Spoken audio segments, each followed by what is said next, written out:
Now Thomas Hearns is an open book for Ray Leonard. Backs up against the ropes. This is one of the most unusual calls by a referee in the history of the sport. The first loss. A tremendous victory. Leonard fighting off the ropes. It happened. It happened. An uppercut by Douglas. And down goes Tyson. Wilson, right hand shot. Lennox Lewis knocks out Mike Tyson. Slumps to the canvas. The champion struggles to stay on his feet. How do you like it? How do you like it?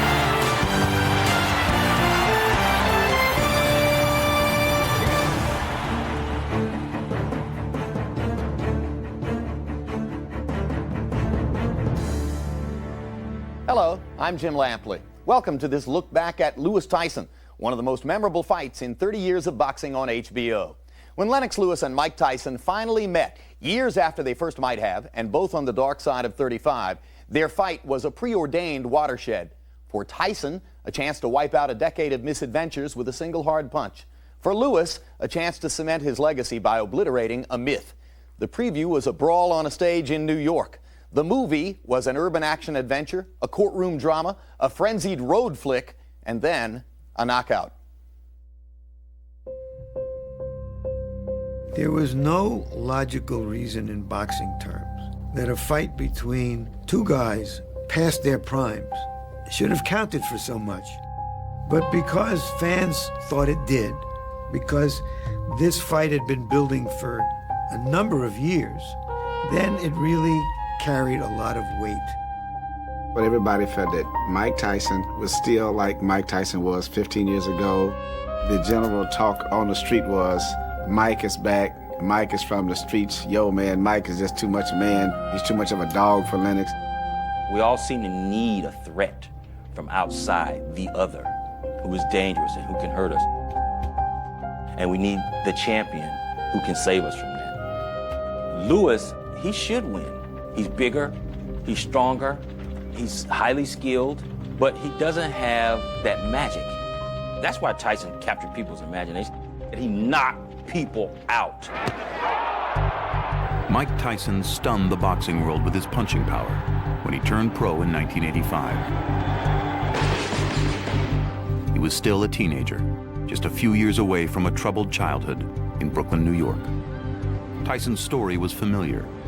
Boxing would save him from the streets and make him a star. The youngest ever heavyweight champion at the age of 20. And we have a new era in boxing. Shortly after he became the heavyweight champion of the world, he became the poster boy and did ads. Knock drugs out of your life by just saying no. Just not share my diaper. Mike Tyson. He was well-spoken, had a nice smile, a little gap tooth, but a nice smile. He was a charming young man. No, they should get fighters rings because you can't walk the street with them. He was gathering enormous momentum as a public figure. The crowd was magnetized to him. When I go to big cities, everybody stop, and it's like, wow, Mike Tyson. You're Mike Tyson, aren't you? Aren't you that young knockout kid? And it's like, wow. When he started to become popular, he would talk to me about girls, and if girls would find him attractive, that he felt ugly. I remember sitting in traffic, people coming out of their car to give their daughter's phone number to him. Then it was the limos and the girls and the parties, and there were always people surrounding him who didn't help develop the sweeter side of Mike. I'm with Robin Givens, who was attending her first Mike Tyson fight as Mrs. Champion. Robin, inquiring minds want to know, how does a woman who went to Sarah Lawrence and Harvard Medical School wind up falling in love with a guy who's a graduate of the School of Hard Knocks? God, I want to know too. In 1988, Tyson formed an unlikely union with actress Robin Givens. But as quickly as it began, their marriage ended 8 months later, with Givens accusing Tyson of being manic-depressive and physically abusive. The question came, what is the best punches you have ever hit anyone with? And then he started to laugh. I said, why are you laughing? He said, because the best punch was a right backhand that I hit Robin with, and she hit every wall in the room. Iron Mike Tyson! At his peak, Tyson was terrifying, a master of destruction who paralyzed his opponents with fear and amassed a captivated following.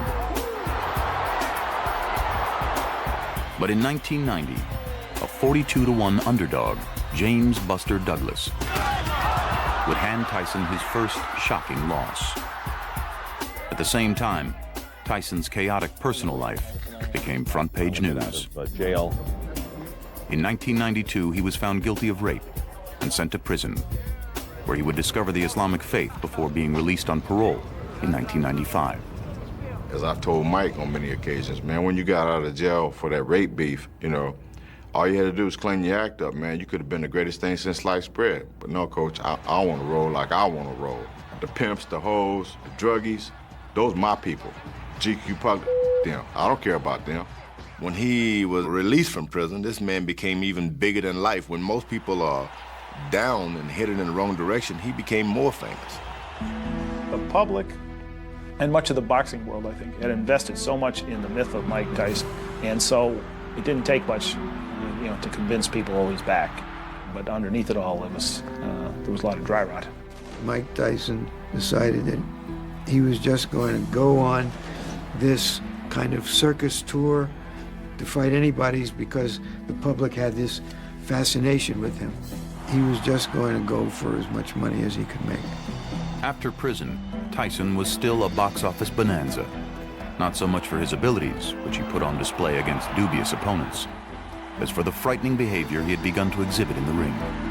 The bizarre ear-biting incident with Evander Holyfield came first, and that was only an appetizer. And the fight with Botha, Botha kept, messing with him. So, hey, I'm gonna break his arm. Stop it! Hey, Mike! When they asked him at the press conference, did you try to break his arm? Yeah, I tried to break his arm, so what about it? And then he's in against Lou Savarese, and Savarese is out. And the next thing you know, he's pounding him anyway. The referee's down, and he's just sitting there saying, this is like a 5-alarm fire here. This is a guy's having a lot of trouble controlling himself. To the general sports fan, boxing is supposed to be about violence. And no fighter was more palpably violent than Mike. And then, of course, there's all this flamboyant tabloid material, which our society feeds on. And so he satisfied people on a lot of fronts. We were drawn to him. It's not like Mike Tyson broke into our house and said, watch me, okay? So everything repulsive and bad and negative about him must also be in us because we were drawn to him. Tyson's notoriety eclipsed the recognition of Lennox Lewis, whose journey had been very different from Tyson's. Ironically, before their paths diverged, they came together to spar as teenagers. And Tyson's trainer, Cus D'Amato, made a prophetic prediction. Cus D'Amato would say, these guys are gonna meet in the future. So I said, that'd be interesting. But at that time I was saying, I hope I don't meet this guy, because he's like an animal. Born of Jamaican descent in London, England, Lennox Lewis spent his youth in Canada. He arrived in Toronto at the age of 12, and it was there that he discovered boxing. Lewis took his time in the amateur ranks and earned 2 trips to the Olympics for Canada, winning gold in 1988. In a way, Lennox was in finishing school when Mike was becoming a global figure. Lennox Lewis was one of the best right-hand punchers in the amateurs. Wells is down. Everything you want from an Olympic gold medalist, Lennox Lewis had the package. I beat the great American superstar Riddick Bowe, knocked him out. And the winner is Lennox Lewis. All of a sudden, you win the Olympics, everybody wants your autograph, and you become important. In 1989, Lewis moved back to England to turn pro. Lennox Lewis is in total command now. And scored his first important victory against Razor Ruddock in 1992. It's over. We have a great new heavyweight on the boxing scene. 6 weeks later, with Tyson in prison, Lewis won a vacated title, abandoned by Riddick Bowe, who had no interest after the Olympics in fighting Lewis again. Lennox wants this belt. You must get it out of the garbage, and then we'll be calling him the garbage picker. That was a coward's way out. Why don't you just say you don't want to fight me? Why do you have to go through all that? In his fourth title defense, Lewis would lose the championship to an unremarkable opponent, Oliver McCall. He won it back in a bizarre rematch, but would spend years trying to overcome the stigma of that first loss. That's going to be it. In 1999, Lewis became the undisputed heavyweight champion after defeating Evander Holyfield. And the prospect of a clash with Tyson loomed. Talk to us about your future. You know, I want Tyson. Definitely want Tyson, you know. But in 2001, another unexpected loss to Hasim Rahman would stall his ongoing quest for respect. Between his wavering focus and foreign passport, Lewis was a hard pill to swallow for American fans. The enigma of Lennox is nobody knows really who Lennox is. He's a man with many passports. I was born here, I grew up there, I fought for the Olympic team over here. If you're a citizen of everywhere, you're a citizen of nowhere. The promotion that used him with his pinky sticking up in the air. Tea time, Mr. Lewis. Lovely idea. Accented the negative. Will your mum be at the fight? She never misses a bout. Another thing about Lennox Lewis was he played chess. For goodness sakes, a heavyweight champion playing chess. Because Lennox has a British accent. The notion persisted throughout his career that he was somehow more civilized than Mike, and therefore he wouldn't be the same kind of destructive force. He's a nice guy, and he's a great guy, and that's why I like him. Well, yeah, that might be why you'd like to have him over for tea. But, you know, being a great guy and $1.50 will get you a ride on the subway as far as being heavyweight champion goes. By late 2001, Lewis had regained the title from Rahman, and Lewis and Tyson were the only star heavyweights still standing. By finally meeting, Lewis would get a chance to cement his legacy, and Tyson an opportunity to get out of debt and justify his rage. I was going to rip his heart out. I'm the best ever. I'm the most brutal and vicious and most ruthless champion there's ever been. My style is impetuous. My defense is impregnable. And I'm just ferocious. I want your heart. I want to eat his children. Praise be to Allah. There was a tremendous talk about this fight happening, Lewis versus Tyson, and so many doubters because Lennox Lewis is tied to HBO. Mike Tyson is tied to Showtime. How on earth are these two networks who are rivals going to join forces to enable this fight to happen? The fighters wanted it, the public wanted it, and seeing the great potential profit to be made, the two networks, after extensive negotiations, finally agreed to come together for an unprecedented joint pay-per-view broadcast. The fight was set for April 6, 2002 in Las Vegas, and in January, a press conference was convened in New York City to announce the plans.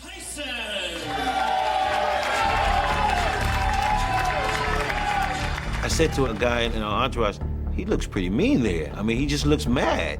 And then as soon as Lennox came out, Mike just came across the stage. He took off his hat, threw it on the ground and started marching over to me. So I'm saying, I don't know what he's doing. My security came out, stopped him. Mike commenced the punching, Lennox commenced the punching. It was like all free-for-all. Somebody was biting my leg. I'm like pushing the head, realizing, you know, Tyson's biting my leg. He's biting my leg. I hate getting bit. So. Part of him was like, I'm gonna hype this fight, but part of him was trying to encourage himself. I am in my 30s. I am 4 or 5 years away from a competitive fight. This man is up to the mark. Let me look into the eye of the tiger and see if I see any wavering. And I don't think he saw any. And so it degenerated from there. He knows that he's a jerk. He knows that he's been taken for a ride by all the people around him. That's what makes him angry. And when he's yelling and screaming, you can almost see him crying because he knows that this is not where he wants to be. I'll you love me. Yet he doesn't have the wherewithal to pull himself out. Him and I took a walk outside, and as we're walking down the street, he turns to me, he says, "It's going to make the fight bigger, isn't it?" I said, "Yes, but this isn't what I wanted." And he said, "But it's going to be bigger." And I said, "Yes." 1 week later, as a direct result of the press conference melee, the fight was put in peril when Tyson was denied a boxing license from the state of Nevada. The Nevada turning down profit, Las Vegas turning down money on moral grounds. When Nevada turns you down, a place where prostitution's legal, it's a little tough to find some place to go with this fight at that point. Other traditional boxing states also declined, including New Jersey and New York. But after several months of searching, Memphis, Tennessee finally agreed to host the fight, which was rescheduled for June 8, 2002. In April, Tyson opened his training camp in Maui, Hawaii, and the few journalists who traveled there found Tyson's behavior as raw and unchecked as ever. I may like fornicating more than other people. It's just who I am. I sacrificed so much of my life. Can I at least get laid? You know what I mean? I've been robbed of most of my money. Can I at least get a... With Tyson, enough was never enough, no matter what he did. And this was almost accepted as just part of the show. How confident, Mike, are you that you can win this fight? Are you talking out of turn? No, I think we're all talking together. I normally don't do interviews with women unless I fornicate with them. So you shouldn't talk anymore. Unless you want to, It was just watching a man reduced to his rage. I wish one of your guys had children so I could kick them in the head or stomp on their testicles so you could feel my pain, because that's the pain I have, waking up every day. It's part frustration, it's part fear, it's part performance, it's part hype. Mike is a salesman. Mike knows what put asses in seats. Mike knows controversy does it. Once in Memphis, great efforts were made to keep the fighters apart, including separate press conferences and weigh-ins, which dramatized how volatile Tyson was perceived to be. But when he arrived at the arena on fight night, there was a collective sigh of relief. Finally, Lewis Tyson was on. I didn't see him until a couple hours before he was supposed to go in the ring. And he was so confident. Mike was known for the intensity of his persona on fight night, the electric crackle that seemed to be going through his body and his brain as he approached the ring, and the Mike Tyson in Memphis seemed docile. I get into the ring and I see this barrier of bodies. I'm saying, this is interesting. Mike Tyson and Lennox Lewis separated by a cordon of security forces. Tyson was coming up to the barrier and looking over. He was looking at me, he was looking at my body. I beat at my stomach saying, yeah, I'm ready. Now they get together again as professionals, as Tyson's late trainer Costamatto had predicted they would. And here we go. I know he's gonna come at me, and I'm thinking, I'm not gonna give up my ground. I'm the champion. Back uppercut for Lewis. In my mind, that's the ego aspect of it. Big left hand by Tyson after the jab by Lewis. Tyson seems to be the aggressor of the two. Everybody gave him the first round, but he got hit with an uppercut. I mean, it really hurt him bad. He came back to the corner, and he told me, he said, Ronnie, I'm hurt. He hurt you? What do you think he was here for? Taking a date? I mean, of course he hurt you. Now you're supposed to hurt him. Tyson fighting at a measured pace, not the whirlwind that some expect. Where I could tell by the middle of the second round, he has no chance. He has no hope. And he had to know that because I'm 30, 40 rows away, and I can see it. Tyson's confidence ebbing, Lewis's seeming to grow. Lewis used his physical advantages to dominate the smaller, slower Tyson, who by the fourth round was clearly weakened by the punishment he had been absorbing. Lewis connects with a right hand, leads on Tyson, but Eddie Cotton says no knockdown. After about 4 rounds, I noticed from the clinches where Lennox was physically pushing back, and you could see the little look in Mike that he'd given up. It is rapidly becoming a technical mismatch. Lennox Lewis is content right now to just stay outside, and the man on the store wants him to finish this. Like this, and you still doing it. Don't turn it back in. You get this. Get out of your man. Listen to Emmanuel. You're ready to get caught with something crazy. Step it up. The man is finished. He was actually cursing Lennox out and beating Lennox's chest. And I had to actually say, Manny, don't beat him up in the corner. Because you got a dead man in front of you, and you still doing this. Just let us go. Let's fight each other with. You got a dead man in front of you. Go out there and knock him out. And I'm saying, well, this is the wrong time to explain that I hurt my hand. So, You know, while he was giving me heck, I was taking it, but there was a reason why I wasn't out there throwing my right hand. So I had to give it a couple rounds to settle in with the pain. He did what he's always done, which is not put himself at risk, being the chess player, protect your king, and then ultimately say checkmate. Target practice. This is easy for Lewis. If he doesn't get caught with something big, he's going to walk to victory. Mama didn't raise no fools, and he still respected this man's power. And for good reasons, he's the one in the ring with him. And no matter how hurt and slow Tyson is, he is a dangerous puncher. There was a little bit of the sadist in Lennox Lewis in this fight.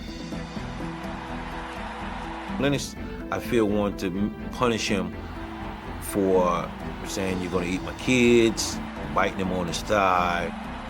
Now I hit you twice hard, pow, pow. And seeing where the blood is coming from. Yeah, I'm enjoying this. I'm really liking this.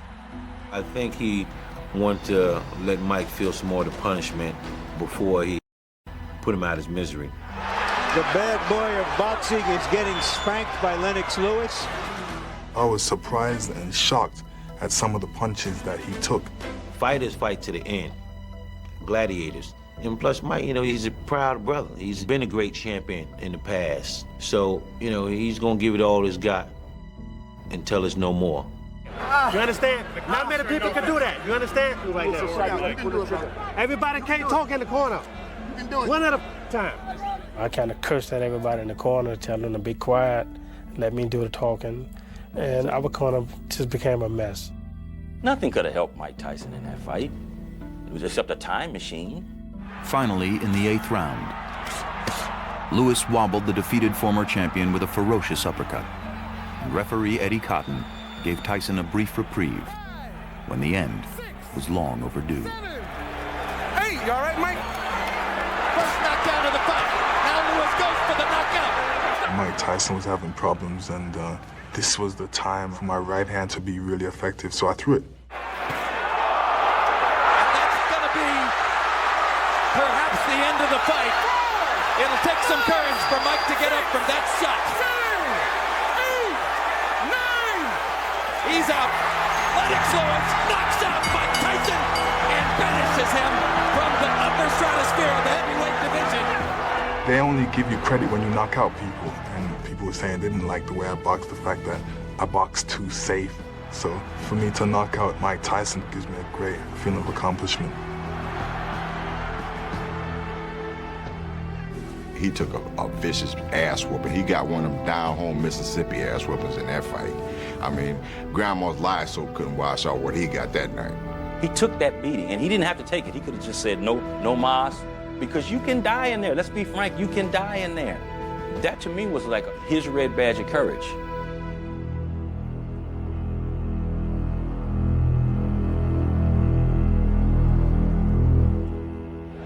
Mike, are you sorry this fight didn't take place years ago? It wasn't meant to be. I've known Lennox ever since he was 16, 15 years old. I have mad respect. Everything I said was in proposition for promoting the fight. He knows I love him and his mother, and I know if he thinks I don't have respect and don't love him, he's crazy. So you're saying a lot People got a chance to see the real Mike Tyson.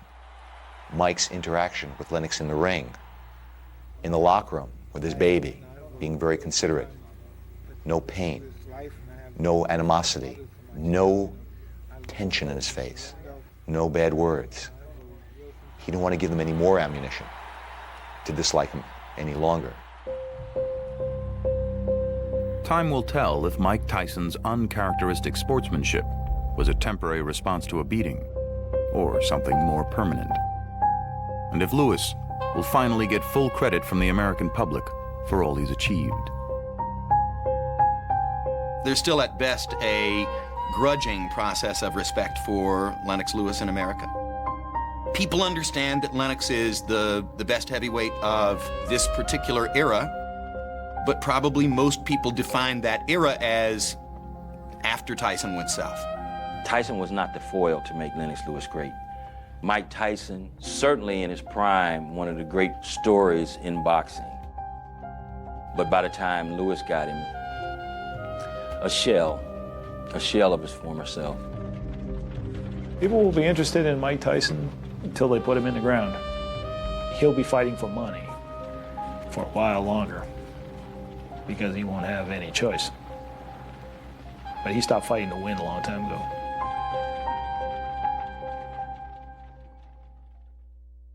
As an exercise in nostalgia, Lewis Tyson proved that the old stories still sell best. The pay-per-view gross of $112 million, a record for the sport. The two fighters split more than $60 million. That establishes why, in spite of the lopsided fight, there was a rematch clause in the contract. Thanks for watching The Tale of Lewis Tyson.